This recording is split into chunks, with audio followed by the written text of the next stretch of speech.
His dad adopt 2 demons into their family. Anime recap. Tojo has received a really unpleasant surprise from voice his actor's a father. fire 10 career, years bro. after he had once told him he wanted a sister, his father Jin tells him that he had fulfilled his What do you wish. mean, Pop? At an age where Basara Tojo would probably have preferred a PlayStation, Jin hands him a sister. Frustrated, Jin goes to the bathroom and stumbles upon a half-clothed girl.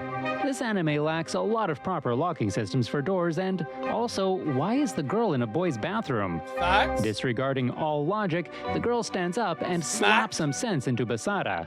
Basara returns back to his seat, only to realize that the girl, Mio, was his new sister alongside another chibi Lolly, one, okay. Maria.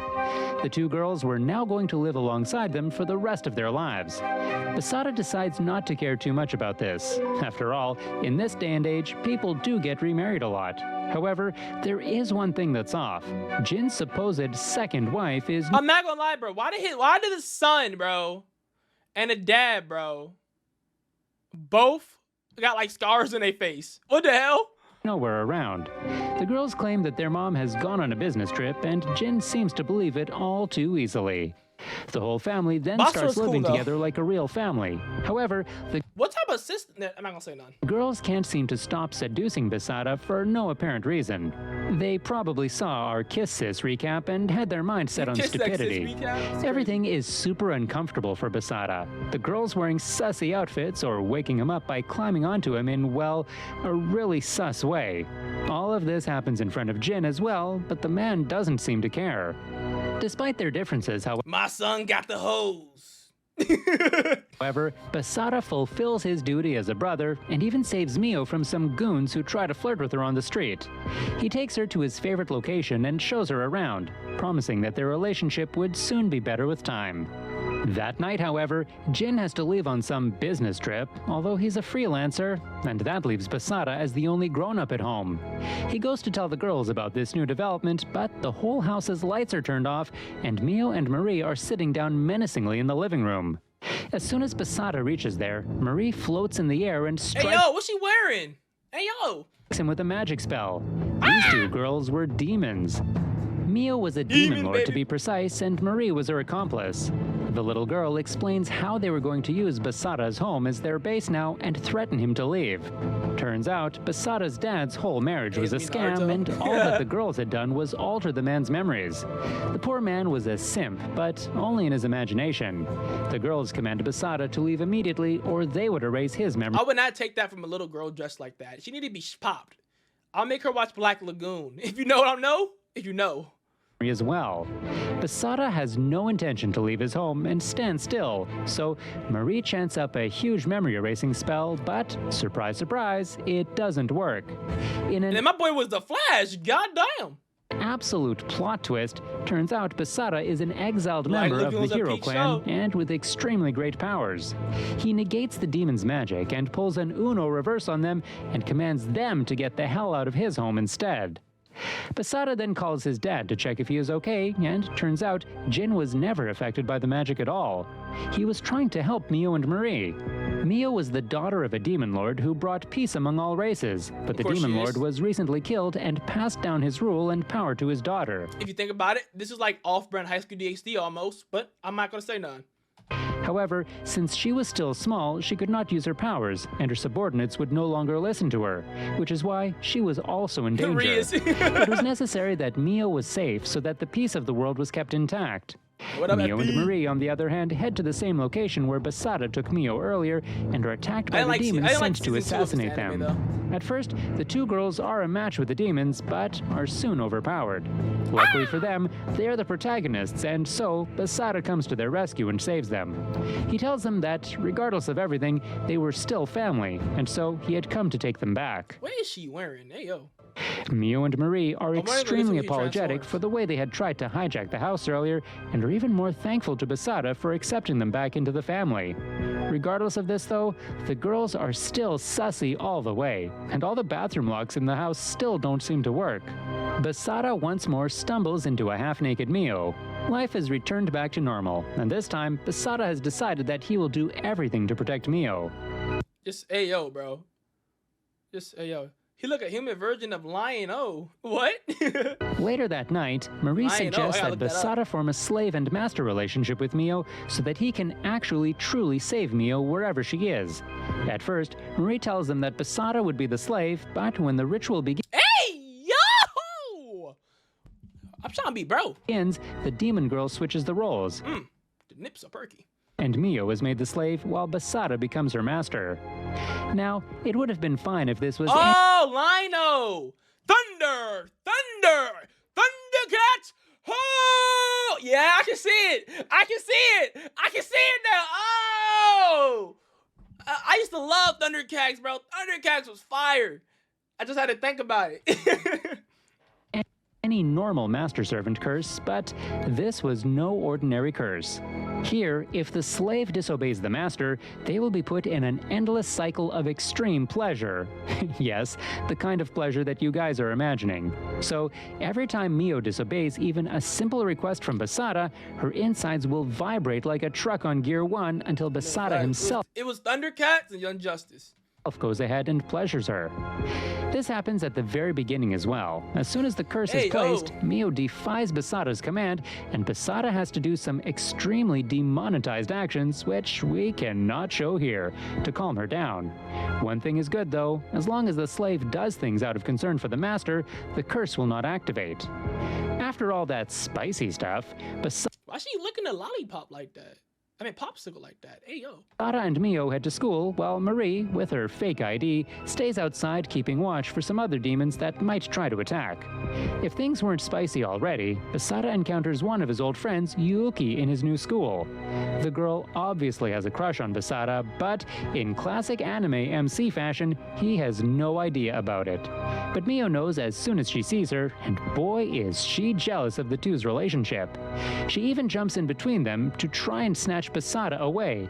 Almost immediately, Basada is an enemy of all the boys for hoarding, not one, but two pretty girls at once. My boy just a Riz Master. Just look at him. Duh.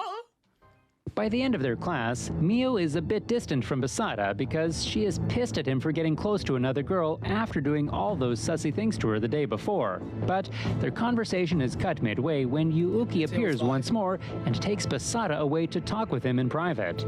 In a restaurant, Yuuki tells Basada that she was sent by the Hero Clan to keep Mio and Marie under observation and probably would have to kill Mio if the orders from the village are likewise. She advises Basada to stay away from the girl as she is attracting a lot of demons because of her presence. She knows that Basada can no longer use his powers as he used to before, and... What happened? Why the hell they didn't tell me that he can't use his powers no more? Did he just use his power at the beginning of the show? Cap! If stronger demons come, he might not be able to defeat them. However, Basada is adamant that he wants to protect his family and sisters regardless of the risk to his life. Unknown to Basada and Yuuki, Mio and Marie are listening to all this and are very pleased with their brother and decide to give him a present. When Basada gets back home, the two girls pretty much force him into taking a bath with them. They do not care that they are brother and sister and do... Stop, brother and sister. You gotta get it right, because if you don't, it sounds like some Alabama stuff. Buddy? Okay? You know, my boy Basara, that's how you actually say his name. Not Basora, it's Basara. Get into the Alabama stuff, buddy. He's into more of that. Bow, chicka, wow, wow. My fault. Do some really sussy things while in the bath. Things that we cannot show on the screen. The two girls go on an abusive rampage and pretty much make Basada their pet during the bath until he snaps and then puts out all his anger onto them in a really, really sexual way. Hey, yo. Those girls are your sisters, dude. Thank God everything was just a dream. At least him abusing his sisters was, and Basada wakes up in his bed next to Marie with his hands inside her pants. Yep. Hey, yo.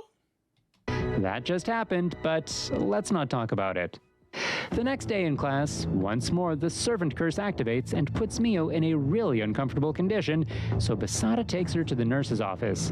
While she rests there after getting checked by the nurse, Basara heads down to grab a drink with his other and only friend, Hasegawa. Just then, however, a horde of monsters attacks the school. With no other choice, Basara knocks his friend out and beats the monster pretty easily, and races to check if his sister was okay. Mio, on the How do anime characters be punch people in the stomach and just knocks them out? Okay? How did that work? other hand, is taken to the roof of the building by Yuuki, and the girl tells Mio to stay away from Basara. She explains that Basara is weak when it comes to heroes and can't even control his powers, so he can barely protect himself. He had been working with Marie every day to kill monsters coming for her and can only keep up for so long. Mio is shocked to hear all this and feels like she is the issue of everyone's lives. Bro don't look weak. You know what I'm saying? He don't look weak. He look he's selling everything in one hit. Where I will live in? Dragon Ball. Dragon Ball. I get the Dragon Balls. Just as Basara arrives at the place and tries to explain, a new demon who looks much tougher arrives at the scene. The guy explains that he will give Mio a chance to come back and surrender herself to the current acting demon lord and let her friends survive, or else everyone would die. Marie, Yuuki, and even Basara try to attack the guy, but he is just too good for them now. He stands nearby, barely breaking a sweat. He then summons a demon to attack Mio and Basara, fearing that he might hurt Mio while attacking the demon. Yeah, High Speed SD is definitely better. Before the demon's blade and hurts himself in the process. They're like the same show. The demon once again reminds her what her actions look like, and with these words, the guy vanishes away. Pokemon sounds fire. Ridden with guilt, Mio decides that it's best she submit herself to the demons. She heads into the forest and meets up with the same demon from before. At first, she decides to battle the demon just to see if she could beat him before she submitted herself. However, it doesn't even take her a few minutes to realize that she was not even strong enough to make the guy sweat. Realizing that this was it, she submits herself and is about to be taken to the demon realm when suddenly Yuuki arrives and stops the two. She starts attacking the demon left and right, striking it until the point she breaks her armor. Yuuki was tough, and the demon acknowledges it, but he was yet to show his real skills. The guy then goes on the offensive, and despite there being two girls, he overpowers them easily. I mean, there are two girls. Don't cancel me. Until, well, our hero shows up. Basara, who has healed pretty quickly considering his past injuries, approaches them and blocks off the demon's attack, and then starts attacking him. Soon, the demon seems to be defeated and runs away, but just as he does, the cheeky guy leaves a demon behind to attack Basara. Basara got that. That's what I was clearly talking about. The demon does exactly as it was commanded and puts a blade through the back of Basara in front of Mio. As the guy falls down, Mio goes into a fit of rage, and it appears she is starting to gain her demon lord powers and would probably end the world with it. However, Basara wakes up and uses his sword, despite him not being able to control it, and tries to negate the demon lord's power. And he pulls it off. Basara controls his powers for the first time ever. 'Cause he's a MC! Yay! The next day, and yes, Basara has healed because he's just built different, the guy goes to meet up with his friend Hasegawa, whom he had suspected for quite some time of being a demon. Turns out he was the same guy that attacked them, the masked demon, and he comes clean about it as well. Basara proposes that he continue being the demon's observer and observe Mio and not report that Mio had awakened her powers somewhat. In return, he would not spill about Hasegawa's absolute thrashing last night to the acting demon lord. Hasegawa reluctantly agrees to the plan, but warns him that reinforcements will soon come, and if that happens, he cannot follow the plan. In the end, the man also reveals that a demon named Zolgia was the one who had assassinated Mio's parents, and he was that dude ugly as hell. Zolgia ugly. The one bossing them around these days. In a flashback, it is shown that Basara had once saved the entire village from a rampaging hero using his negating powers, but in the process, he had ended up killing many of his own friends, which is why he and his father were banished from the village. That was 5 years ago, but now he was able to control his powers somehow, and that made him more secure. The next day, Basara meets up with Hasegawa once more, and they discuss the curse that was put on Mio and Basara, the Master and Servant Curse. Hasegawa explains that the more they exploit the curse, the more they would get powerful, meaning that a lot more sus material will be coming our way in the next few episodes. Link to part 2 will be on the pinned comment down. That was a goofy reason.